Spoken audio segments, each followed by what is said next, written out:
Welcome, my amazing viewers. Thank you so much for joining me on my program once again. I appreciate you wherever you are joining from.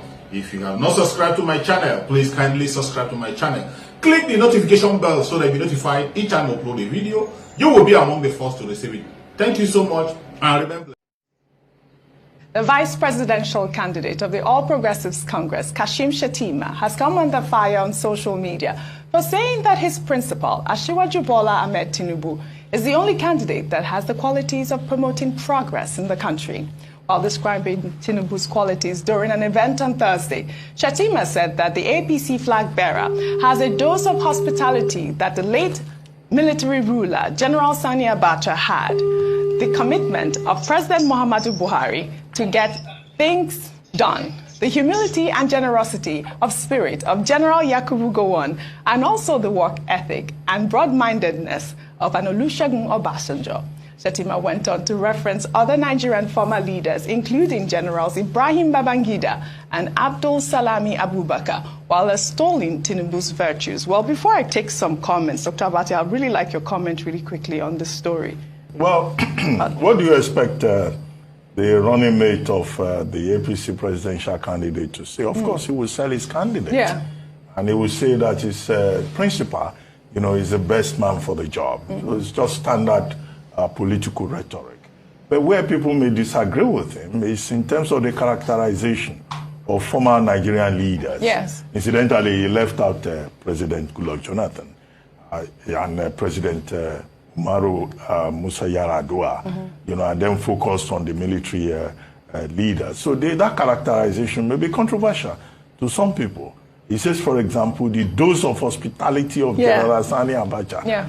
How was Abacha, a symbol of hospitality? Under General Abacha, people had to flee from this country, including babies who were targeted as victims of a draconian regime. Yes, he talked about humility and generosity of General Yakubu Gowon. Well, okay, not many people will disagree with that, but maybe some people will also disagree, depending on what part of Nigeria they come from. Southeasterners may well, disagree in that regard. He talked about the work ethic and the broad-mindedness of General Olusegun Obasanjo, as he then was, okay, work ethic. We all will admit that General Obasanjo, as he then was very hard-working, hands-on general. And then the Maradonic skill of General Babangida. Okay, the same Maradonic skill that Nigerians, were against at that time, and they thought was a source of problems for Nigeria, and so on and so forth.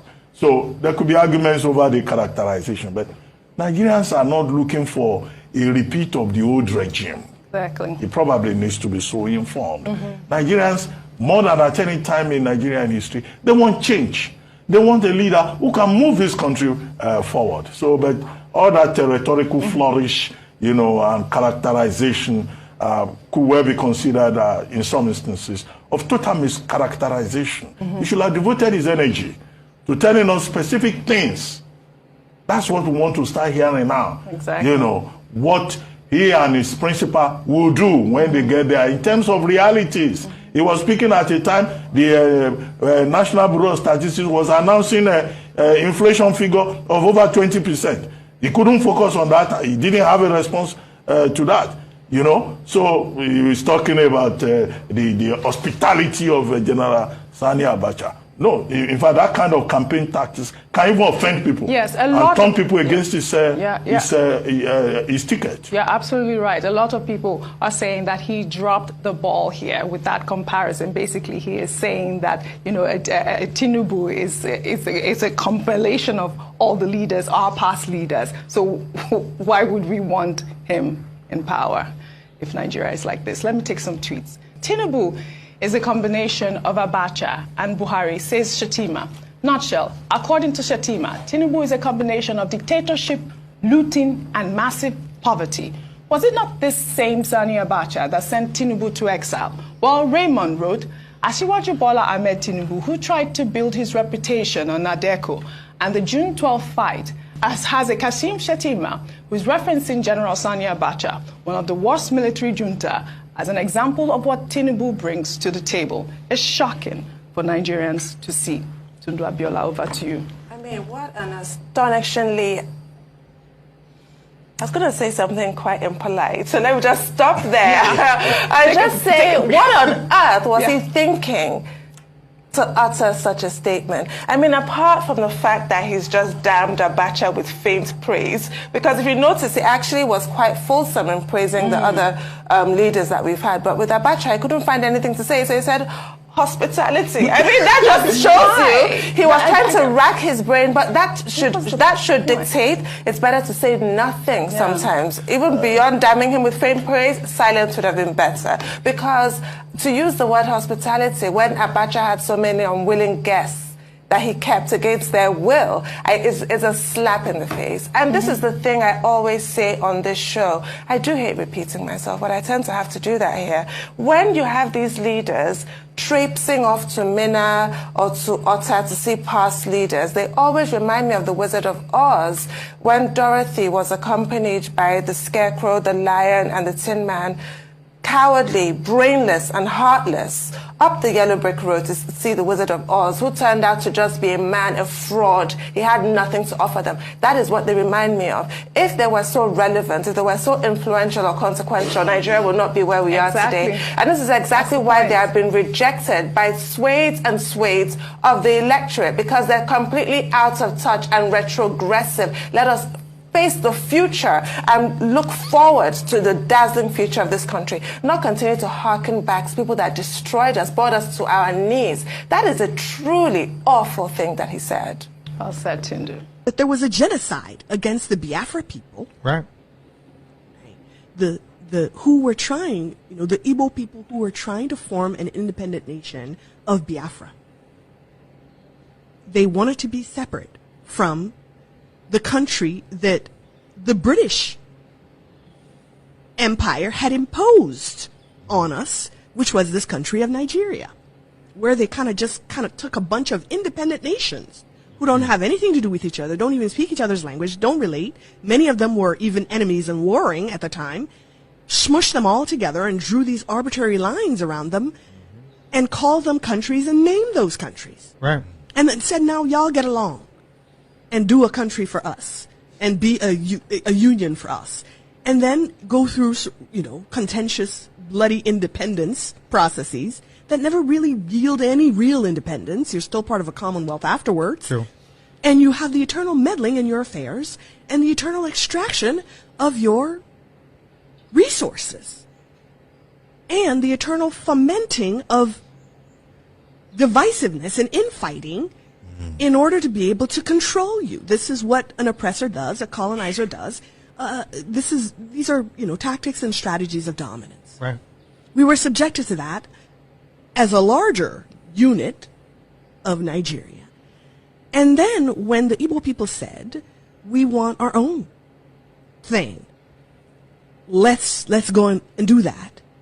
Well, it so happened to be that the territory that this new country of Biafra was going to be in included very, very rich oil reserves. And the British were not going to let go of that. Wow. And the people that they had put in power, their puppet Nigerian governments, weren't going to do that either, because they needed it for the Nigerian project. Right. And Britain needed it for its own interests and uses. So Great Britain got directly involved in this civil war and in the war for independence, and decided that they would do everything to make sure. So those who go to politics must understand that you cannot live the truth. We have the laws of God in the Quran and the Bible. We have the Constitution of Nigeria. We have the party constitution. Go and see what is going on. The politicians are not obeying any. They are not obeying the law of God. They are not obeying the Constitution of Nigeria. They are not even obeying the laws of their own party. As a result, virtually no party has leadership. In fact, no party in Nigeria is a party, because the meaning of party is a set of people who share common objectives. But what we have is a set of idiots who each want to have an office from the party. And idiots can never make a successful organization. Every organization to succeed, the members must aim, uphold, and commit themselves to keeping to the truth. They must uphold and commit themselves to being patient. So if you are not wanted, then you don't leave the party, you die, you fight, you kill. What for? Whatever position you hold, you are not going to be the first one. And whatever position you hold is not going to be permanent. There will be a day when it will end. And what have you seen? People who leave governor today and arrested tomorrow. Why do I even want to be? So all these people fighting for offices, and not one day are these politicians coming together to ask one question. You know the one question they don't ask? What do we do to improve the people of Nigeria? No. It is what do I do so that I become governor? Then why do you want to be a governor if you are an idiot? What is the meaning of idiot? You know the meaning of idiot? It's a Greek word. It means a person who only thinks of himself. If everybody thinks of himself, who is going to have a wife? Which wife is going to have a husband? So unless our politicians accept that truth, the truth is the truth. We must set up rule. The rules are already there. Yeah, you understand? There is no party that has no constitution. And then you see them going to court to interpret the constitution. Are you mad people? You made the constitution yourself. Who do you need to interpret it? It's only that you are not honest to yourselves. Because you sat down and wrote it. If you don't know the meaning and you wrote, what will Abbas Tafida call you? You know, mad people. Because only a madman will write a thing and he needs somebody to interpret the very thing he has written. So I will tell the parties, you all have your constitution. The nation has a constitution. And you are supposed to be a set of people with common goals, common objectives. So please show us you have common goals. Show us you have rules made by your party. Show us you have respect for the constitution of Nigeria. Do not transfer the election to the courts.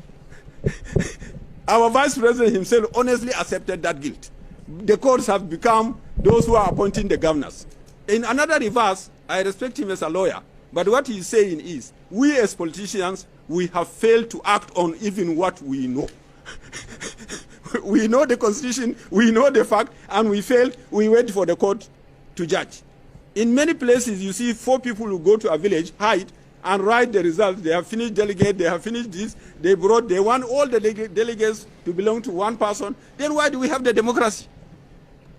Yeah, you understand? So the second part is they take money and give to youth.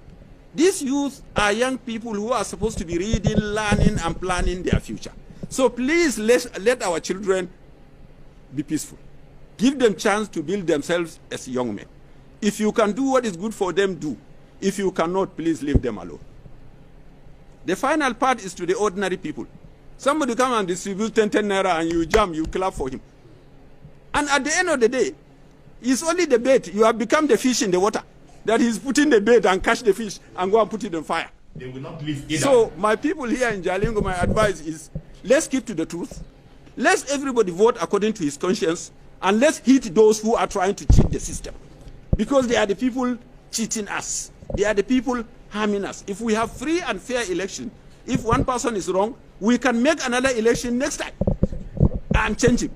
But you have one donkey producing another donkey, and they will say no camel should carry loads. And can the donkey carry the loads? Mr. Forsyth, you claim that what's happening in Biafra is genocide and massacre on a very large scale. Yeah. What evidence do you have for this? It's mainly threefold. Partly my own eyewitness experiences. I followed the Biafran army very closely on a number of occasions. At one occasion at Onitsha, I came across 300 members of the Apostolic Church at Onitsha slaughtered by the Federal 2nd Division. Did you actually see these bodies? Yes, I helped clear them out of the road. The Biafran army was so shocked they wouldn't march past them. It took us 18 hours to clear the bodies out of the way. And they had all had their hands tied behind their backs and been shot at close range. On another occasion... Did you count these bodies? Personally, one by one, no. The estimate was 300. I think it was probably a fairly fair estimate. They were piled as high as a man's shoulder, like logs stacked on the roadside. On another occasion, a man whom I know was a photographer working for the Biafrans took a photograph very shortly after a village had been completely wiped out. And you can see still the bodies lying around the market square where they were shot down. Secondly, from eyewitness sources, survivors of the massacres. And thirdly, from interrogations of federal prisoners who, when the Igbo captors have been sent out of the way, admit quite frankly, that they are there to wipe out Igbo. That's what they admit. But what do they say that their orders were? They don't mention what their orders were. They don't seem to be taking any notice of orders anymore. They're taking frightful casualties, and in revenge for these casualties, they seem to be going on a blood rampage, which has nothing to do with what Lagos is saying about the rehabilitation of the Igbo and how they're all going to be treated as equal citizens of Nigeria. In other words, there is such a disparity between what Lagos is saying on the one hand and what the Federal Army is actually doing on the ground, that one has to come to the conclusion either Lagos is lying, and I don't think they are, I think they're quite sincere, or that the Federal Army of 80,000 brand new raw conscripts has gone out of control. What about the bombing of Biafra? The federal government has claimed that they've only been attacking strategic targets. Well, this is absolute nonsense. They may have given orders for the attacking of strategic targets, but the pilots they're using are almost exclusively Egyptian. And I've examined too many sites of bombing raids to be of any other conclusion that, almost without exception, they go straight for civilian centers. Anything that's protected by even light machine gun. Are yet to wake up from your slumber or your sleep and get the point that we are exiting Nigeria. Exiting Nigeria is not going to come from the platter of golden plate. You have to sacrifice for it. And we are ready to sacrifice everything, including you, if you come and stand in the way of freedom. So you need to know how serious we are. We are damn serious. Some of you are not getting it. You think we are here to build political movement? We are here for freedom. Freedom comes with price. Okay? The only thing you can do is to comment on social media. Don't ever stand on the way of Biafra freedom. We'll crush you. Their interest is suppressed. Biafra is the key. Once they can hold Biafra down, they can hold all of Africa down. Hey, freedom fighting, sorry. Because all these people are criminals, they're saying there is no way this man cannot be a criminal like themselves. They don't have a different breed altogether. They don't know that. I am Nnamdi Kanu. I don't do all this nonsense you do. My father was a very rich man, not ostentatious. I had the finest education that his money could afford. We are not poor. Have never been. That is why a poor man cannot be a freedom fighter. If you're not full of yourself, you cannot be a freedom fighter. You have to go everywhere. We must continue. Thank you so much for your patience to watch from the beginning to the end. I hope you have learned something from the video you have just watched. The video you have just watched is to bring information to your doorstep and for educational purpose. It is not to demonize anybody. Let us watch continuously and see who can be able to make a sense out of every nonsense we are seeing. We must continue. We move. It doesn't matter what they do. It doesn't matter what they say. They will kill us. We will kill them. At the end of the day, Biafra is here. Thank you for watching. If you have not subscribed to the channel, please kindly subscribe to the channel. Click the notification bell so that you're notified each time I upload a video. You will be among the first to receive it. Thank you and remember blessed. Bye-bye. See you again.